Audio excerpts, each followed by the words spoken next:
There's been a handful of professional athletes to change their name. You got Lou Alcindor, aka Kareem Abdul-Jabbar. You got Meta World Peace, aka Ron Artest. You got Cassius Clay, aka Muhammad Ali.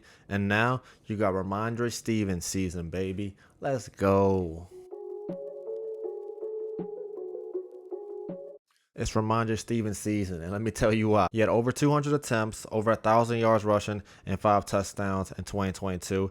He also had almost 90 targets, 70 catches, 400 yards, and a touchdown through the air.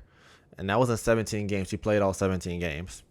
Stevenson had a breakout season last year and proved to be able to carry the workhorse role. That's why they got rid of Damian Harris. Finding a player that Bill Belichick trusts is very hard to do. We've seen it with Tom Brady. We've seen it with Gronk. We've seen it with Wes Welker, Julian Edelman, and now we're seeing it in Rhamondre Stevenson. He will go into the offseason as a number one running back, and he has no one behind him. The depth chart looks like the middle school JV team. I'm telling you right now, it's Rhamondre Stevenson season, and I'm going to keep saying it until it happens. You got Jacoby Myers, he's out the door. 100 targets, that's up and gone. You got Damian Harris, who had 100 attempts on the ground. He never had many receptions, but he had 23 targets. But let's just call it what it is. You got a lot of work that's out the door with Damian Harris. You got Nelson Aguilar. You're talking about 50 targets, up and gone. Basically, what I'm saying is there's a lot of volumes up for grabs. Now, who do they have? They have Juju, TikTok Queen Juju. You got Devontae Parker, who's been MIA ever since he's left MIA. His career has been cooked. Rhamondre is going to be an entire offense. They got back Bill O'Brien, so you don't have to worry about the offensive play calling. Obviously, the offensive play calling was abysmal last year. He still rose to the occasion and did damage in that offense. He actually finished as the RB7 last year, and that was behind Damian Harris. Right now, he's being drafted as the RB10. He's being drafted as the RB1, and you should feel confident in his top 5 upside, to be honest with you. If you're picking in the high ends, picks 1 through 7, and you draft a guy, if you don't go RB, if you want to go with a Jamar Chase, Justin Jefferson, Cooper Kupp type, and you have to wait until all the way at the end of the second round, I think Rhamondre Stevenson is a steal in that picks if you can get him there. I feel very confident as him as my RB1. They're not going to be a top 5 offense, no, but the offense is going to be a lot better. For a running back who was splitting carries last year and still finished as the RB7, his ceiling is through the roof. On top of that, they're the worst team in the division. You got Miami, who got better. You got Bills, who always is going to be there. You got the Jets, who crowned Aaron Rodgers the key to the city. I say to say that they're the worst team in the division, and they're going to be playing from behind a lot. A lot. Keep sleeping on them if you want to, and I'm going to grab all the shares. It's Rhamondre Stevenson, a.k.a. Rhamondre Stevenson season. Let's talk about one of the most underrated rushers in the NFL.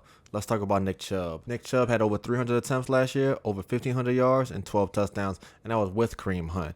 This year, Kareem Hunt's gone, so what's he going to do now? Even with Kareem Hunt digging into his carries, he had over 300 touches last year for only the second time in his career. Deshaun Watson's going to get more established in the offense. He's going to knock off the rust.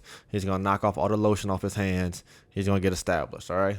Nick Chubb is one of the most underrated rushers. You constantly hear the statement, one of the best pure rushers in the NFL, and they give that to Nick Chubb. It's kind of a backhanded compliment because what they're saying is he's a pure running back. He's not a receiving threat. But let's look at it. Last year, he had almost 40 targets, almost 30 catches, over 200 yards, and a touchdown through the air. Now, I'm not saying that's Alvin Kamara, Austin Ekeler, Christian McCaffrey numbers by any means.